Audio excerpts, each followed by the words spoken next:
Everyone, कैसे हैं। सुग्गू मम्मा blog में आप सबका स्वागत है गाइस। और जो भी अगर नए हैं चैनल पे तो प्लीज़ लाइक को लाइक सॉरी सॉरी सॉरी, वो जो आदत हो गया है ना वही चीज़ें। सॉरी सुग्गू मम्मा, इस वीडियोस को लाइव को छी छी छी, आज क्या हो गया, कैसे मैं, क्योंकि ना क्या बोलूँ समझ में नहीं आ रहा है। हमेशा ऐसे ही जो बिगनर लोग हैं ना, जो यूट्यूब पे काम कर रहे हैं, ऐसे ही वीडियो बनाते हैं, बहुत बार कट करते हैं, फिर बनाते हैं, फिर कट करते हैं, लेकिन मैं अपने मिस्टेक को रहने देती हूँ आप लोगों के साथ। आप लोग देखना कि किस किस तरह से वीडियो बनाने में मिस्टेक होती है, तो मैं छोड़ देती हूँ इस मिस्टेक को और मैं ऐसे ही अपलोड करूँगी। और आप लोग बताना कि कैसे मुश्किल होता है ये वीडियो एक बनाने में, एक वीडियो शूट करने में, क्योंकि ऑलरेडी मैं 4 या 5 बार ऐसे कट कर दी हूँ, लेकिन अभी मैं नहीं करूँगी क्योंकि बार बार कट करते ही रह जाऊँगी मैं, और मुझे बोलने में हमेशा गलती हो ही जाती है। तो चलिए गाइस, गलतियों को साइड में रख के हम अपने टॉपिक पे आते हैं। तो मैं आज शेयर करूंगी अपना बजट के बारे में। और जो मैं बता रही हूँ ना, लाइव को लाइक कर दीजिएगा, लाइव नहीं, ये वीडियो को लाइक कर दीजिएगा अगर आप देख रहे हैं तो। और ढेर सारे प्यारे प्यारे कमेंट करिएगा। अगर आप कैसे करते हैं बचत तो वो भी बताइएगा। बचत नहीं, सॉरी, बचत के बारे में नहीं, मैं खर्चे के बारे में बता रही हूँ कि कितना खर्चा हमारा होता है एक महीने में, और कैसे हम चलाते हैं, और कितना बचाते हैं वो चीज़ें मैं वो पूरा नहीं कर पाती हूँ। मैं बचाना तो नहीं हो पाता है अभी, लेकिन फिर भी बचाती हूँ और फिर उसको खर्च कर देती हूँ, तो वो तो बचत तो नहीं कहलाएगा ना। तो चलिए मैं बताती हूँ हमारा क्या क्या खर्चा है। तो फर्स्ट गाइस, हमारा राशन का खर्चा है, उसके बाद दूध वाला का खर्चा है, और जो हमारे हस्बैंड का कपड़ा होता है वो सब चीज़ें तो मैं ही करती हूँ, मैं ही आयरन करती हूँ, क्योंकि बहुत खर्चा होता था। इसलिए मैं खर्चे को रोकने के लिए हस्बैंड का कपड़ा को मैं बाहर नहीं देती हूँ आयरन करने के लिए, तो वो थोड़ा बचत हो जाता है। उसके बाद हो गया राशन, बता दिया मैंने, दूध वाला को बता दिया। और अभी है फ़िलहाल बेबी का एडमिशन जो हुआ है, तो वो चीज़ें भी मैं ऐड करूँगी इसमें कि कितना लगा है और कितना एवरी मंथ हमें देना पड़ेगा, वो भी चीज़ें मैं ऐड करूँगी। तो चलिए आइए मैं अच्छे से आप लोगों को जोड़ के और बताती हूँ मैं। तो मेरे पास है कॉपी और पेंसिल, पेन मुझे नहीं मिला, तो पेंसिल है बच्चों का, तो वही मैं लेके यहाँ पे हूँ। और आप लोग के साथ आज मैं अपना बजट शेयर करूँगी कि एवरी मंथ का खर्चा हमारा कितना है, वो चीज़ें आप लोगों के साथ मैं शेयर कर रही हूँ। तो चलिए, तो गाइज़ यहाँ पे मैंने लिख लिया है क्या क्या हमारा यूज़ होता है। तो ये ड्राई ग्रोसरी, जैसे तेल हो गया, मसाला हो गया, और ये सब हो गया, सेवई हो गया, और जो भी नमक, ये सब मसाला हो गया, वो हो गया ग्रोसरी। तो ड्राई ग्रोसरी मैंने लिखा है। तो यहाँ पे हमारा खर्चा कम से कम 3,000 के आसपास आता है। मतलब कभी कभी 4 पहुँच जाता है, लेकिन मैं 3 जोड़ रही हूँ, कभी कभी वैसा होता है 4 पहुँचता है। तो 3,000 प्लस स्कूल फ़ी हमें 1600 देना है, मतलब 1600 रुपये देना है।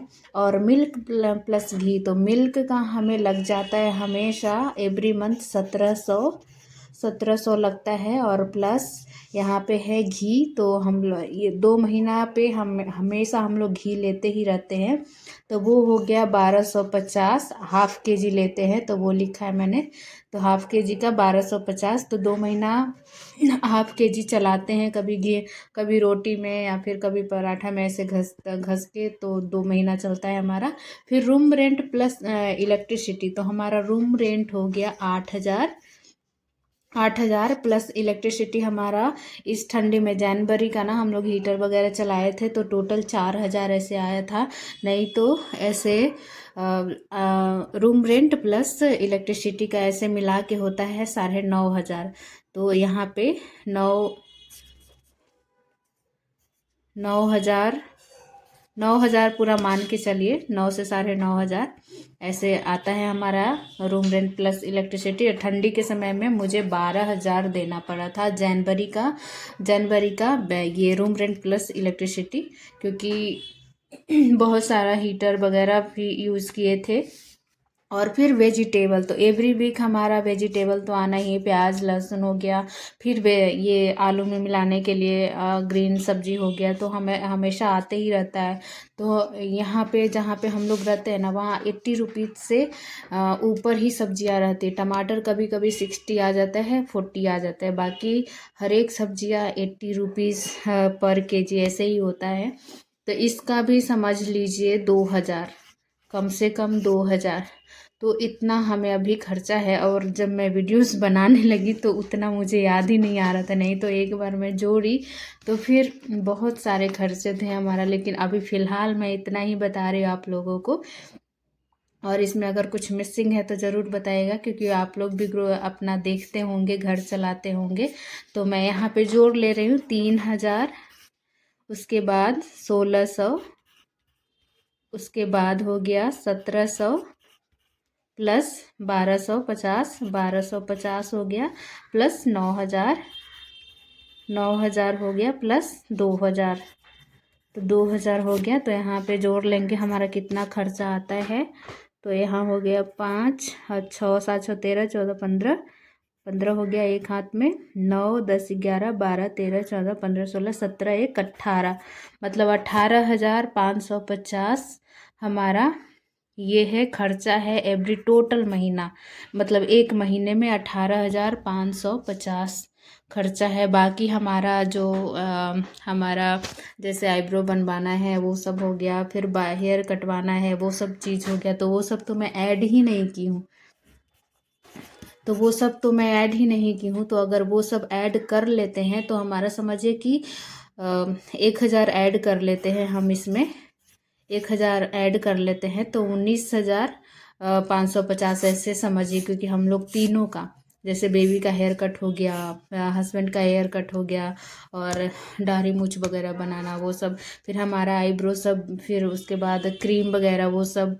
तो ग्रोसरी में मैंने क्रीम वगैरह मैंने नहीं जोड़ा है, क्योंकि मैं खुद ऐसे लेती लेती रहती हूँ। जैसे कि अगर ज़रूरत हो रहा है तो फिर मैं लेके आ जाती हूँ, तो वो खुदरा खर्चा हुआ ना, इसलिए मैं नहीं जोड़ी हूँ। तो हमारा टोटल 19,550 समझिए, इतना खर्चा हमारा टोटल है एवरी मंथ का। और हमारे यहाँ कमाने वाले बस एक ही हैं, तो बहुत ज़्यादा है खर्चा गाइस हम लोगों का। अगर इसमें कितना भी बचत करूँ ना, बचत करूँ तो किस में बचत कर सकती हूँ। इसमें मैं इलेक्ट्रिसिटी में बचत कर सकती हूँ, और फिर खाने पीने की चीज़ों में तो बचत नहीं ही करूँगी, क्योंकि घर में बच्चा है। और इसमें ही बचत कर सकती हूँ। और उसमें भी हम लाइटें सब ऑफ ही करके रखते हैं, लेकिन फिर भी हमारे यहाँ टीवी चलते रहता है। और वेजिटेबल भी ज़रूरी है, सारे चीज़ें इम्पोर्टेंट इम्पोर्टेंट ही है। तो बहुत कम ही चीज़ें हैं जो जिसमें मैं कम कर सकती हूँ, लेकिन है ही नहीं। बस मेरे हाथ में बस इलेक्ट्रिसिटी है जो मैं कम कर सकती हूँ अपने बिल को, कि जितना हो सके कम आए। लेकिन ये जो हम लोग थोक देते हैं ना 8,000, बहुत ये लगता है, दिल पे लगता है ये चीज़ें। हर जो भी आप लोग रेंट में रहते होंगे ना, आप लोग को भी पता चलता होगा कि इतना एक थोक ऐसे पैसा जा रहा है, क्योंकि वो बहुत दिल पे लगता है ये चीज़ें। काश हमारे पास अपना घर होता, इसीलिए मैं हमेशा सोचती हूँ ना कि काश मेरे पास भी एक घर होता, रेंट का घर। रेंट वाला घर उतना अच्छा नहीं होता है जितना अगर आपका झोपड़ी वाला ही घर हो, लेकिन आप सुकून से रहोगे। रेंट वाला जैसे ही महीना आता है वैसे ही आप लोगों को लगेगा कि रेंट देना है, रेंट देना है, एक प्रेशराइज जैसा होता है ना फीलिंग। तो वही चीज़ें मैं भी फील करती हूँ। तो गाइज़ वीडियो ज़्यादा बहुत लंबा हो जाएगा, इसलिए मैं अभी रखती हूँ। और आप लोगों का कमेंट का मैं इंतज़ार करूँगी। प्लीज़ आप लोग दिल से कमेंट करना। यदि अच्छा लगा तो ज़रूर लाइक करिएगा, कमेंट करिएगा प्यारे प्यारे से। हमारा हम इंतज़ार करेंगे किस किस का कमेंट आता है। Thank you so much. मिलेंगे नेक्स्ट ब्लॉग में।